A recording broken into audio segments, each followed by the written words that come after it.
You are on the journey of business. An entrepreneur and innovator who spent a lifetime of advising from behind the scenes, building businesses through word of mouth and referrals. Now Mike Wolf is ready to share these strategies and business outlook with you. You're here. You're ready for the journey of business with Mike Wolf.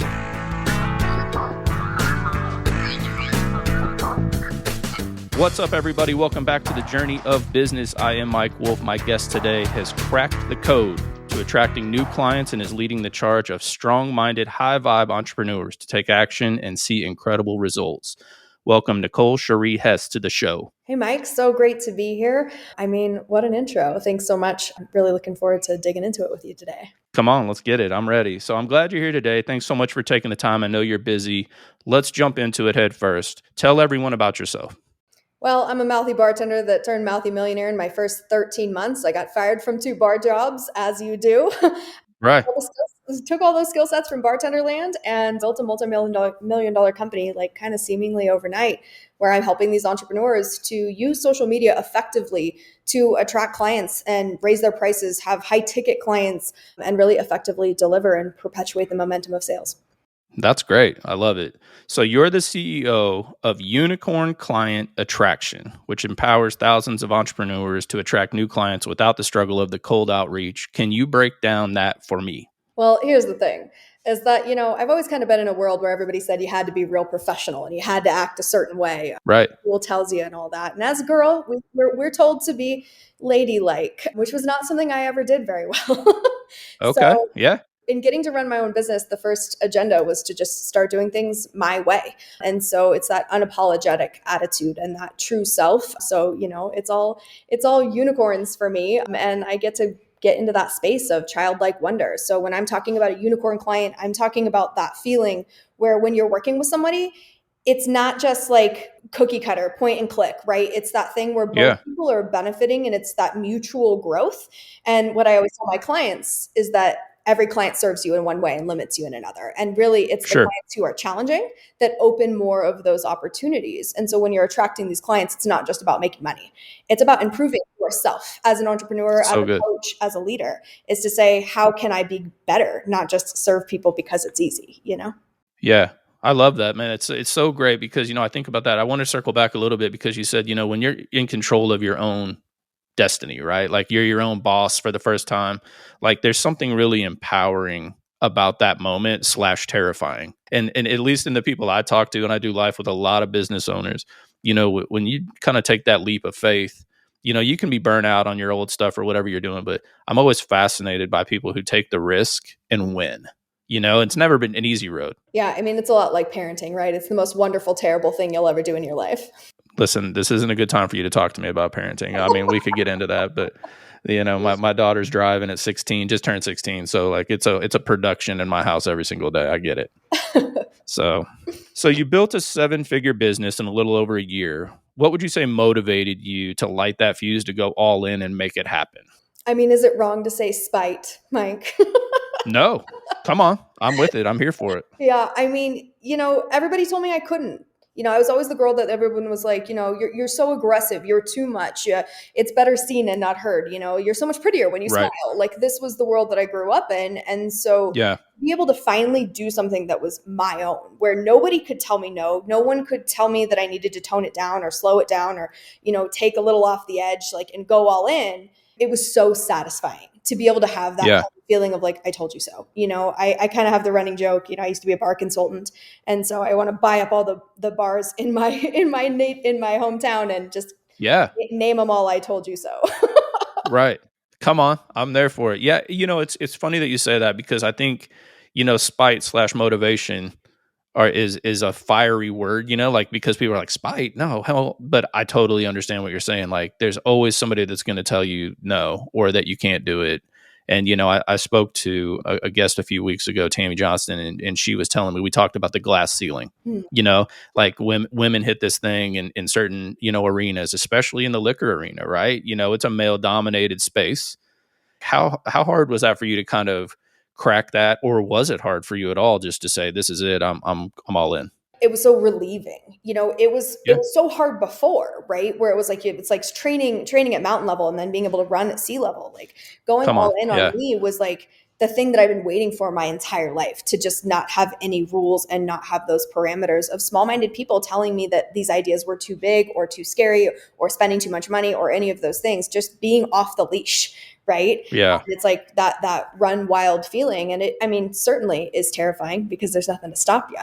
Sure. But I mean, it worked. Yeah, it's awesome, man. Because like the no safety net, I think, is the biggest thing I run into with entrepreneurs, right? Where they're all in, they're like, hey, I have X amount of dollars for my runway, right? But once I run through that, like, it's going to be hard for me and my family. And I talk to so many people about these kind of things, because if you don't have a 6-month runway to fail, or 3 months, or some kind of exit strategy, or a lot of entrepreneurs are working part-time to try and supplement what they really want to do at the end of the day. Do you run into that a lot with your people that you consult with? Yeah, I mean, I definitely in my signature program have a tier of people that got one foot in and one foot out, right? Like they're in that 9 to 5, but they want to get out so bad. Right. And that's exactly what I tell them. I'm like, you have to have the ability to invest in yourself. And if you feel like you're bootstrapping everything, like it's going to be a tough run. So it's using that 9 to 5 as that platform. Like put that money away, put that stuff aside, and then really save it up so that you can go all in and really double down. And I mean, one of the things that happened for me is that my first launch, I made 22 grand in the first couple weeks, right?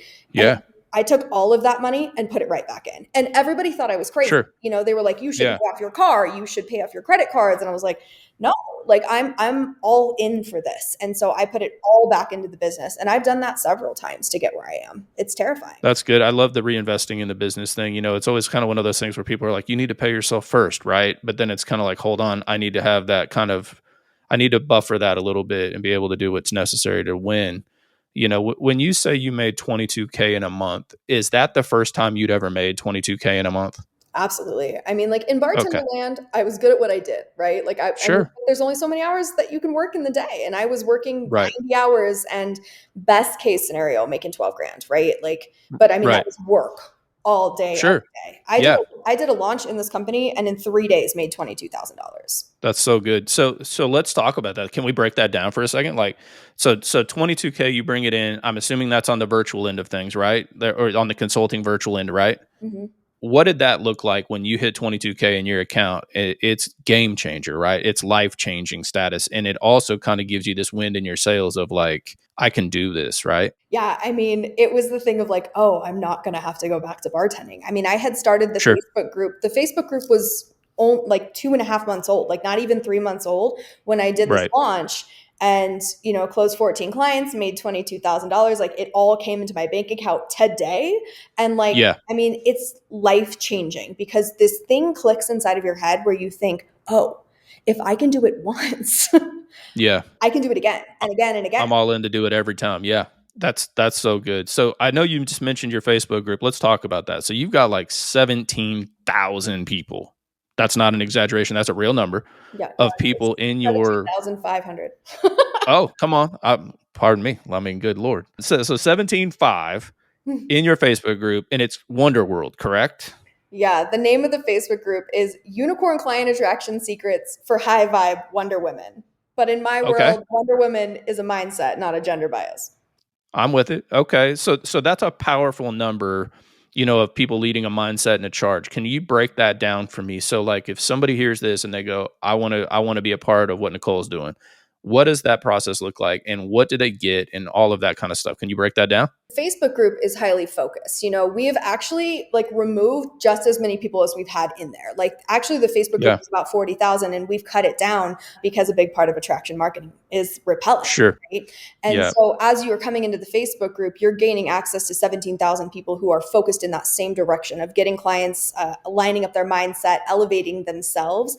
And I allow all of my members to promote for free. And that's something that's pretty like unheard of in like the online space, is like allowing like quality promotion. I mean, it's not spam, right? But that quality level of promotion that comes in, and you are tapping into an amazing resource, an amazing community of people who will help you. I mean, it's amazing to see how much these people inside of this Facebook group connect and like become real life friends and referral network partners.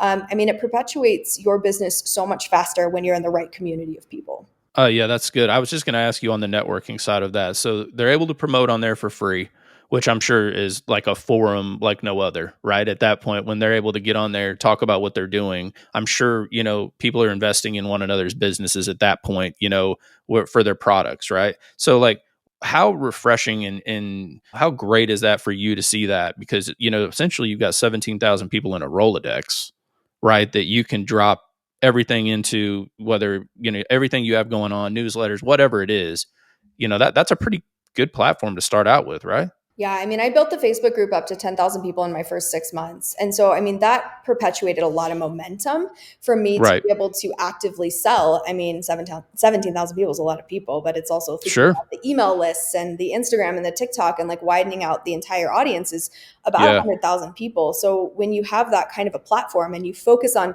not the vanity metric of the platform, but the monetization angle of the platform, I mean, Yeah. having that in your back pocket, I mean, it's everything. I think that's so cool. And see, I think people grossly underestimate how many people 17,500 people are, right? Active. Like that's a stadium. Like that, you're going to an NBA game and sit with 17,500 people. I mean, and you having that audience is such a cool platform to be able to do stuff and to do you do like, Facebook Lives every week? Do people have to pay to be a part of what you're doing as far as that Facebook group goes? Yeah, I mean the Facebook group is free, right? And so in there I'm selling different offers, but I do lives where I'm in there helping people and we do live coaching sessions sometimes. My team does like a monthly mixer where you get to come and network and promote your business, but also meet the existing successful people inside of that program so that you can build those intrinsic connections. We're constantly doing something new and fresh. I mean, it's chaos in there because it's so much fun. It's like a 24/7 like networking event. If you've ever been to that kind of vibe, it's the same. Yeah. It's like that all the time. That's awesome. Yeah. And your team probably goes crazy, I would imagine, trying to, it's like herding cats, right? Like, there's so many different things going on in that. I'm sure great things. It's just how do you keep up with that? So having the right team around you is obviously pretty important. There's a lot of reflect and refine for the systems for sure. For sure. So let's talk about self-awareness. How much does that play into teaching these entrepreneurs how to stay out of their own way? Because I know that's something I run into the most. It's like self-sabotage when it comes to being an entrepreneur seems to always be the hardest thing to fight. Yeah, I mean, I feel like we're taught self-sabotage in school. It teaches us. I mean, we start with this A, and then they focus on how many we get wrong, right? Like you do a test, and it's like you got 86 right, but it's like they're so focused on that 14 that you did wrong. And so we're taught that we're not allowed to make mistakes and that making mistakes is bad. But in entrepreneurship, I mean, it's all we do all day long is make mistakes. Yeah. The more willing we are to make those mistakes, the easier success becomes because it's never success or failure. It's both, right? Right. So being able to do that and put yourself into that space of knowing that failure is not bad for you is really challenging when you grew up in a school system that taught you that the red F on the paper was the worst thing that could ever happen to you. So breaking that mindset and rebuilding an entrepreneurial mindset, I mean, it's probably 90% of what I do with my clients. I love it. You and I briefly chatted about this before we started, but the education system these days does definitely not lean towards an entrepreneur mindset. Absolutely. It doesn't even really lend them the right opportunity to understand what it takes to survive in the world today. Not that I'm going to get into trash in the school system, but I do think the entrepreneurial space is very interesting for young adults because so many people see Shark Tank, so many people see all these different things, and I have, like I said, I have kids. I know you have children as well. How does that really kind of play into it? Do you see something there? Do you see yourself ever wanting to do something in the education space with entrepreneurs? I mean, we kind of have the running joke inside of Wonder World that someday we're going to open Hogwarts, right?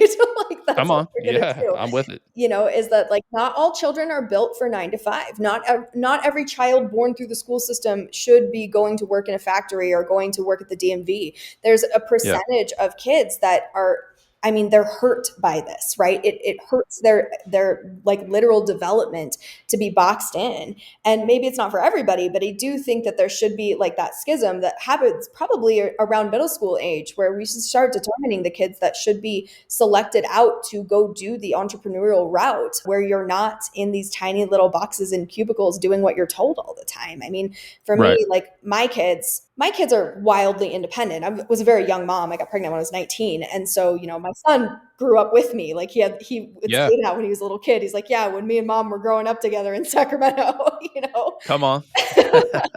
But being in that space of really helping kids to not be ashamed of wanting to be free thinkers, because I know that I was definitely tortured in high school for having my own opinion. I mean, teachers didn't like Yeah. that. Admin didn't like that, you know? I was in that same exact boat, except I went to a private school briefly, and you can imagine how that landed. Let's call it not great, just for fun time's sake. You know, the idea of doing this show too, you know, I've had multiple people say, you know, I'd love to be able to have guests like you on and talk to young adults about like where we are at, what the market looks like. This is what it's going to take to win. Like you said, maybe it's something where you're speaking to young women, because, you know, you're on fire for that. I know you have men in your space as well, but, you know, the women is the target audience, obviously. I think the idea of being able to put something in place could be wildly monetarily fun in the education space, especially doing what you and I do. I mean, I think there's something there. I mean, have you ever thought about that outside of what you're doing currently? Yeah, I mean, we started building like the Wonder Teen program for a while. I've got a couple of the kids that are in the group. They're like kids of the parents, right? Yeah. And so they have little get-togethers and do the things. I actually sent my kid through a program that was designed for teens for like self-esteem and like mindset and all of that. And it was awesome, you know, and I could only find like 2 of them. There weren't that many, Sure. but I would love to do it for girls. You know, my daughter is 12 and I see like the basketball team and I'm like, God, I wish I could get out there on the court with them and just like give them the Yeah. mindset coaching, because I mean, that's really what they need to succeed, you know? Yeah, I have a lot of young adults in our space. Like I said, my daughters are 16, so I end up finding myself hanging out with a lot of teenagers and teenage boys, because that's how it is these days, you know? And so, you know, whether they're flipping shoes online to make money or doing different things, you know, all these different spaces are out there for kids to learn and to make money. You know, I mean, I think the days of working for $5 an hour, when I know kids that are flipping shoes to make $1,000 a week that are making more money than their parents at the end of the day. You know, it's just a fascinating space. so It's a cool. mindset play. Yeah, it's awesome. It's incredible. So I think, you know, teaching these kids, like you said, to think freely, I think is something that I think we're onto something there. I mean, I'm not going to speak out of turn, but I feel like that might be the future. So we'll see how that goes. There's a girl in my group. She's, I think, about 14 now, and she's doing a thing where she does the book boxes, you know, and sends out the book boxes every month. And she's doing 50 grand a month with it. Come on. I mean, listen, this is amazing, right? Just amazing. Yeah, I try and explain to my daughters that I made $4.25 an hour bagging groceries when I started working. And my daughters babysit, and they won't babysit for less than $15 an hour cash. Right. Like, they're not even having the conversation with anyone. Like, what's it pay? No, I'm good where I'm at. It's such an interesting time to live in a house full of women that lead that direction, because I totally get it, and they learned that from me, so I can't really hate that, you know? Yeah. So, That's okay, awesome. let's talk about your podcast real quick. So, Real Unicorns Don't Wear Pants. Let's talk about the name. Obviously, hot pan, let's get it. And then the mission behind the show. Okay, so the concept of Real Unicorns Don't Wear Pants comes from bartender land, because it was this thing where it was like, you know, the guys in the pantsuits, the women in the pantsuits were like the ones that like were complying and doing whatever they were supposed to be doing. And that energy never sat with me. Like, I'm not a go along to get along kind of person. And so, you know, in that world, you had to play a certain role. I was a president of the Bartenders Guild for my local chapter, right? And so it was this thing where they would not listen to anything that you had to say if you were female. It was just not part of the conversation, you know? Right. And like, that was something that I had so much disdain for, because there's so many talented, amazing, incredible women that were just being steamrolled by the way we do it this way because it's the way it's always been done. And so that's the concept of pants, right? It's like you're putting your big girl pants on today and acting like a man. Like, we don't have to do that. We can be our true selves, right? And so the concept, the mission behind that is to really take the service industry and show them, like, it doesn't have to be like this. You don't have to live this life. You can make your own decisions. You can break out of these things, and these societal norms, they're only that way because we allow them. We don't have to continue to Sure. allow them. So on your show, give me an idea of what that looks like. Do you just break people down based on subjects or their position that they're in, or if a consultant like myself is on there, are you kind of picking that apart, seeing how you could re-engineer that and put it back together?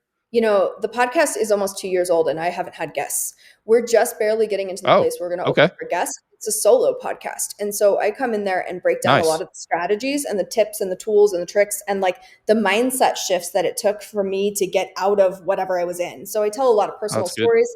There's a lot of filth in there, right? There's all the fun stuff, Come on, all the bartender sure, land stuff. yeah, So you get the nitty gritty, you get the behind the scenes, you get all of the things in the before land because I quit drinking about 4.5 years ago, but before that there was a lot of shenanigans, Mike. yeah. Listen, I'm 45 now. I'd rather not get into shenanigan land, but in a previous life, I understand what you're talking about. Yeah. So before I get in trouble, you know what I'm saying? So I love talking about business. Your journey's been pretty wild, it seems. What advice do you give to people that need a push to realize their true potential? Because I'm sure you run into that, right? Yeah, I mean, I think that the number one reason why people don't get what they want or do what they want is simply because they don't think that they should or they don't think it's for them, right? Yeah, I got to tell you, like, there's nothing special about me. I'm a bartender who didn't finish college. Like, I don't have any special skill sets that other people don't have that you couldn't just go and get. But people just, they hold that pedestal, right? Where it's like they think it's for other people, that success is not something that's for them. right. But once you get to know those people at that level, you realize we're all just humans. You get inside of that room and everybody went to high school and had some shenanigans in their 20s. Like, we're all the Yeah, same. It's just that for some of sure. us decided to open that door and other people didn't. And so Right. it's a decision. It's a choice. I think it's so hard to try and push people a direction that they don't know exists. So when I say that, I mean, I run into a lot of people, young people especially, that are just like, man, I'm not cut out for that, or I don't believe this is where I'm supposed to be, and it's totally a mindset. And I find a lot of that is created within their own household, usually, parents that don't really, that kind of restrict those thoughts. I didn't have that in my house, thank God, but these young adults especially can't see that future, right? Like they see it, but they don't believe that they deserve it, or that it's not what they're called to do.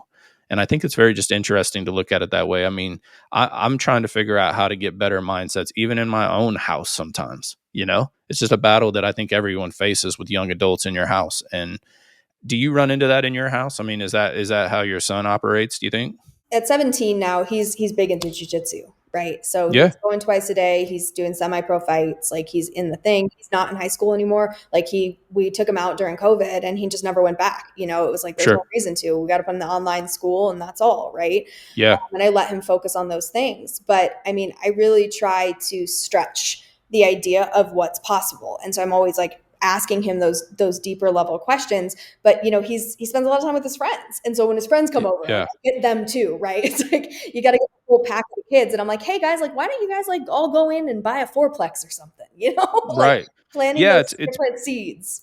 it's so funny. I was just literally going to say that it's planting seeds, all around them, so that they're surrounded by good things and good thoughts and, positive mindset of knowing that they can do anything. Yeah, It's so good. not limiting. It's funny you say that. I love that. So you have a lot of things happening. What is next for you and your team? I know you have an online virtual retreat coming up on February 27th. This will air before that. And so, obviously, can you throw some information out there on that? Any other things that you have going on? We kind of broke the mold when it comes to virtual events. I came into this space not very long ago and I was invited to speak on a summit, and I got to the summit and it was just 8 hours of torture. It was awful. I was like, why are Yeah. people doing this? Right? Yeah. It's just so Yeah. I boring get it.